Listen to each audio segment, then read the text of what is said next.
ជំរាបសួរបងប្អូនទាំងអស់គ្នាថ្ងៃនេះខ្ញុំនៅបងប្អូនទាំងអស់គ្នាមកមើលអំពីការចាក់បាញ់ឆែវនៅក្នុងផ្ទះខ្ញុំហើយហូបជួបជុំគ្រួសារបានតាមបានបង្ហាញបងប្អូនពីរបៀបធ្វើបាញ់ឆែវអុយទេព្រោះរៀងញ៉ៃញ៉ៃបន្តិចបងប្អូននៅទៅនឹងតែបាញ់ឆែវហូបថ្ងៃនេះហើយនេះគឺជាលើកទី1របស់ខ្ញុំដែលចាក់បាញ់ឆែវដែរមិនដែលចាក់ទេបងប្អូនអើយលើកទី1ហើយក៏ពីបានមកបន្ទះក៏អស់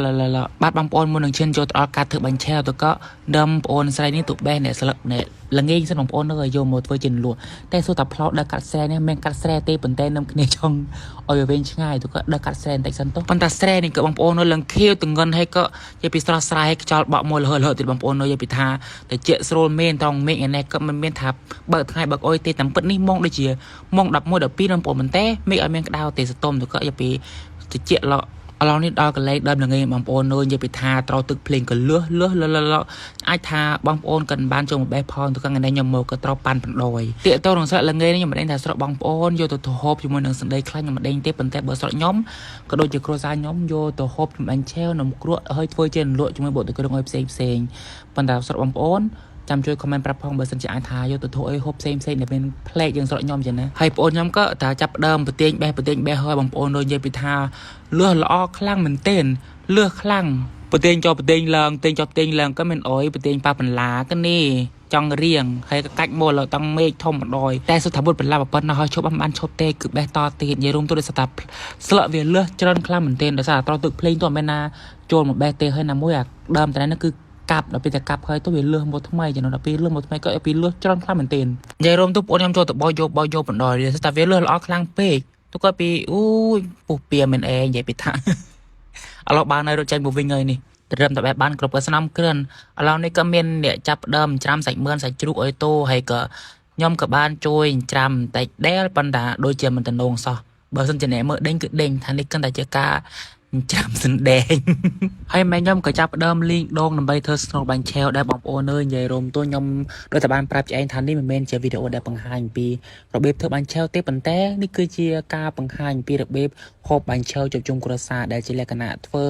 ហូបតាមផ្ទះលេងឲ្យចឹងបងប្អូនដោយសារតែការថតរបស់យើងក៏មិនបានជាបង្ហាញគ្រឿងផ្សំឲ្យបានល្អឬក៏ពេញគ្រប់ទាំងអស់ទេបងប្អូនព្រោះយើងថតសកម្មភាពខ្លះដែលទាក់ទងទៅនឹងការហូបបាញ់ឆែវក្នុងថ្ងៃនេះបងប្អូនឥឡូវនេះក៏ខ្ញុំក៏ចាប់ដើមដូរសាច់ដាក់ឲ្យដើម្បីត្រៀមចាក់បាញ់ឆែវ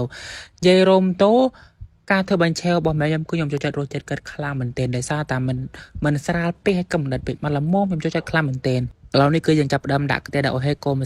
សៅអុយដើម្បីថាចាប់ផ្ដើមចាក់បាញ់ឆែវឲ្យបងប្អូនប៉ុន្តែចាក់លើកទី1គឺមិនបានជោគជ័យទេបងប្អូនអើយគឺបរាជ័យដោយសារតែបាញ់ឆែវវាយើងលាយម្សៅអត់ត្រូវដល់ពេលចាក់លើកទី2គឺជិបខ្ទះនិយាយរោមតូគឺទៅនំតបានបាញ់ឆែវនេះហូបគឺស្នំគ្រិនឧបសគ្គច្រើននិយាយរោមតូហូហែ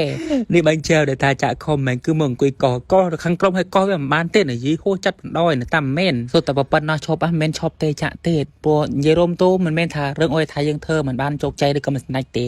យើងធ្វើតទៀតទូយើងលាយម្សៅឲ្យត្រូវគឺយើងចាក់តទៀតឥឡូវនេះចាក់បានហើយទោះបីជាមិនស្អាតណាក៏ខ្ញុំក៏ថាបានដែ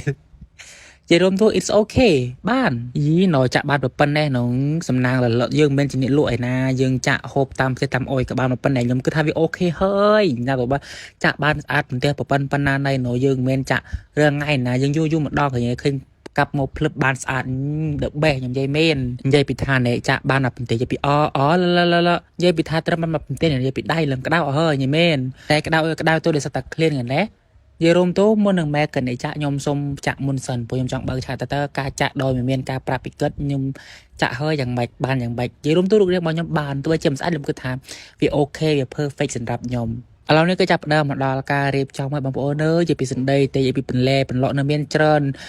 នសពមុខសពគ្រប់តែអ្វីដែលសំខាន់នៃប្រការនេះក៏ដាក់ model យោសណ្ដីទៅសណ្ដីទេដោយតែថាចឯងអ្នកដែលថាហូបបង្ហាញបងប្អូនទស្សនាក៏មានណាទីក្រៅពីបងប្អូនស្រីខ្ញុំគ្រប់វីដេអូទាំងអស់គឺដេញតែកិនឯអ្នកហូបបងប្អូនបាញ់ឆែវណែទោះបីជាខ្ញុំចាក់បានវាមិនសូវស្អាតក៏ដូចជាមើលតមិនសមជាបាញ់ឆែវដែលពេញរូបពេញហ្នឹងប៉ុន្តែរសជាតិបងប្អូនខ្ញុំធានាពុំមែនខ្ញុំគិតអ្នកផ្សំគ្រឿង